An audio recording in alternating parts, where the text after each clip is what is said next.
Now, one of the basic necessities of life is nourishment. If you like food, well, I'm sure you've eaten today. Was it expensive? President Akufo-Addo says, yes, food has now become very expensive and, in fact, no longer affordable for a lot of Ghanaians. He's been speaking at the 68th New Year School underway at the University of Ghana, Legon. Agriculture continues to be the anchor of the country's economy, employing almost half of our workforce. However, in the last few years, growth in this sector has declined dramatically. Food is unnecessarily expensive in a country that is blessed with fertile land. Our production methods are not modern, and income levels of farmers and fisherfolk remain low, making this sector unattractive to the youth as a viable means of livelihood. Ladies and gentlemen, government's vision for the next 4 years is to modernize agriculture, improve production efficiency, achieve food security and profitability for our farmers, all aimed at significantly increasing agricultural productivity.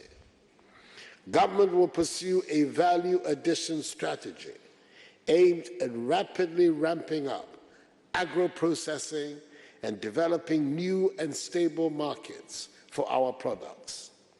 Our policies and interventions will encompass the full agricultural value chain and create additional businesses and job opportunities in the areas of storage, transport, processing, packaging, and marketing of agricultural produce, all of which will ensure that our farmers and fisherfolk earn higher incomes. District assemblies and traditional authorities will be assigned specific roles in agricultural development, and we will adopt policies specifically targeted at supporting women in agriculture. I'm happy to see representatives of all stakeholders in the agricultural sector working together to discuss and explore innovative solutions to turn around the fortunes of farmers through the sustained use of ICT in agriculture. It is clear that ICTs have brought to the fore new ways of doing things. Given the rapid penetration of ICT in our society today, particularly the use of mobile telephony, there's the realization that ICT should be integrated to be effectively used as facilitating tools in agricultural development to boost its impact on the lives of our farmers. ICTs provide easier access to markets and information resources, and I have no doubt that if this is mainstream into our agricultural practices, productivity within the sector will be increased to ensure that not only will farmers' incomes increase, but also the nation's food security will be guaranteed. President Akufo-Addo there. Shortly, we'll look at the interventions and how that will help address the food price challenge as articulated by the president. But first, Jennifer Kramer has been speaking to consumers, vendors, and market women. She's been trying to find out what goes into the pricing of your food. Food security is an issue that is of high concern to every Ghanaian. Little wonder, then, that during his address on the first day of the New Year School at the University of Ghana, Legon, President Akufo-Addo pointed out that the high cost of foodstuffs is one problem that needs to be resolved as quickly as possible. The president is not alone in this sentiment. Food vendors and market women agree and shared with Joy News how these prices are affecting their business. Abraham Kofi Akolache is one of the managers of popular eatery Addo Rice. Sometimes things go higher, but it's you, the way you manage your company. The things you know that is higher. We don't buy it in large quantity. Instead, tomatoes, onion, pepper, garden eggs, okra. Instead of you buying it in a week, you buy it 3 days. so that it will be fresh, so that some will not go spoil. You throw some away. How much do you spend on your tomatoes, your onion, garden egg? It depends on the market prices. Sometimes sometimes we get it lesser, sometimes we get it higher. So if like you have to buy 4 and the price is 300 cedis, 4 boxes of tomatoes, and one is 300, and the reduces come to 150, and one is 150, one is 150 per box. This year it's just January. This year things have been tough for us, just the beginning, because January, onion, tomatoes, and other stuff will go higher on January, especially onion, tomatoes, pepper go higher on January. March, April, May, it comes down. So we know that January things will go higher, but we with our team, with our management team, we decide to maintain our prices and everything like that. We know that within up to February, March, things will come down. So we are still maintaining our prices. We also spoke to an onion trader who shared with us how the fluctuating currency, as well as the long journeys undertaken by onion traders, results in the high prices of onions on the market. A bag of onion costs 300 Ghana cedis. There's a variety that is imported from Boku, which is no longer in season. Right now, the Niger variety is in high demand by restaurant owners. We also have varieties from Libya and Holland on the market. This year, the prices are better. Last year, a bag of onion was selling at 500 Ghana cedis and sometimes 400 Ghana cedis. Other times, too, you'll get it at 550 Ghana cedis or even as high as 600 Ghana cedis. But this year, by God's grace, onions are in large supply, and so the price has dropped to between 320 Ghana cedis and 300 Ghana cedis. I think the price went up because of the distance involved before the onions arrive in Accra. It can take between 4 and 5 days. And the CFA to CD currency conversion could also be a factor.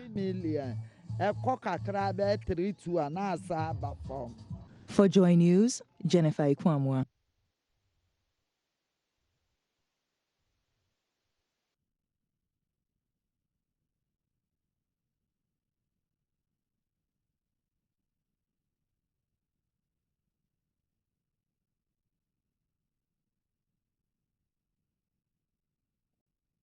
Obviously makes me hungry right now. Well, at the New Year school, Minister Designate for Agriculture, Dr.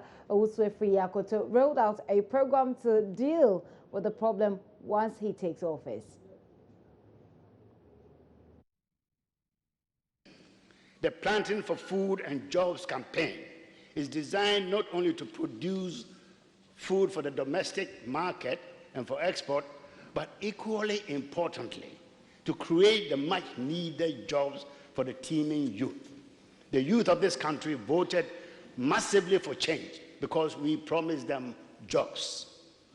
In the short term, it is only through agriculture that we can generate jobs in large numbers to put a dent in the mountain of youth unemployment and also to produce the needed raw materials to support our promise of one district, one factory.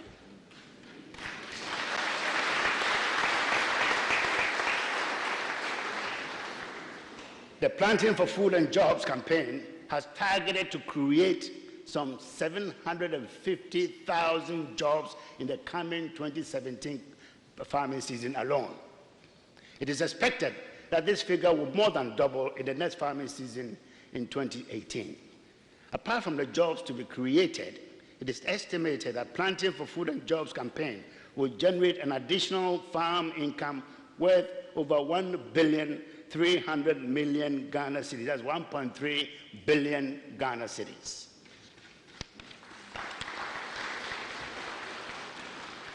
Your Excellency the President, Vice Chancellor, distinguished ladies and gentlemen, the campaign will require the use of ICT in the identification and registration of farmers, the supply of farm inputs, and the transportation and marketing of produce. The effective monitoring and control of the program of the campaign will rely heavily on ICT. The campaign is expected to contribute to the following: A, national food security. Affordable prices of foodstuffs in urban centers in particular. C, raw materials for industry and for feed for livestock. D, improved incomes to farmers and rural dwellers. E, foreign exchange earnings from exporting to ECOWAS sub-region and beyond. And significantly, F, reduce the massive foreign exchange expenditure on importing food which is produced in Ghana by our hard-working farmers. These include soya, rice, and meat. That is the Minister Designate for Agriculture there. We'll go to Kumasi shortly for an update on the Asante Hima's preparations for Asante Hima's funeral. But before we do that, managers of the multi-TV Digibox have launched an exercise to clamp down on all sellers of fake and unlicensed Digiboxes in the name of the company. The exercise comes as the managers realize a lot of customers are being duped, as those licensed to sell the genuine ones are using the opportunity to sell fake ones. Today, one of such sellers, Christopher Okujeto at Tama Community 2, was caught by managers in collaboration with the police. Here's the distribution coordinator of Multi-TV, William Addison. And they say they bought the box. You are trying to walk the person through the problem. And you realize that this is not the Multi-TV accredited box. Then the person goes like, but you are the same person who directed me to the person's place. No, we know you have been selling. If there are people, we know you have been selling. If that's what we want to, we know you have been selling. It's a normal routine checkup that we do in the market to assess if dealers that were accredited by Multi-TV are selling the Multi-TV brand. So we go around normally to check dealer shops and check if the approved Multi-TV decoders are the ones that they are selling. That's why we are here. So we've come here, we've realized that he's selling other products as well. And apart from that, what is really his crime? Normally, you see, people call in to check from us if the decoder that they are selling or they want to buy is an approved one, because there should be an after-sales service. And looking at the decoder that there are a lot of other decoders in the market. So normally we direct people to exact dealers who are going to buy, or who are going to, the customers are going to buy from those accredited boxes. So that his crime is basically not selling the approved decoders to the general public. What is going to happen? Disassociate ourselves, the brand Multi-TV, from the shop. And it goes on to everybody that if you want to sell Multi-TV, then only sell the approved decoders. If not that, we will have to disassociate ourselves from the brand, and you can sell any other product. The challenge is that, you see, when a customer comes to your shop and says, I want to buy a Multi-TV decoder, then you sell any other decoders to the person. One, if you are doing upgrade, if there is system upgrade, if there is a frequency change, if there is any new thing that we are going to do, that particular box will not have that software on it. Some of the boxes, the customer pay less. But in the name of Multi-TV? In the name of Multi-TV. Because definitely he wants to watch the channels. He wants to watch Dome, he wants to watch Joy Prime, he wants to watch Joy News. So in the name of Multi-TV, they will sell it a little bit cheaper, because the components of making those approved boxes are not the same as the fake ones, or let me put it, the one accredited one. So definitely it's cheaper. Some also get it cheaper and sell it at the same price as the Multi-TV. So they get more margins to make more money and more profit. And is that the case of this man, for instance? Definitely. William Addison, the head of our distribution team.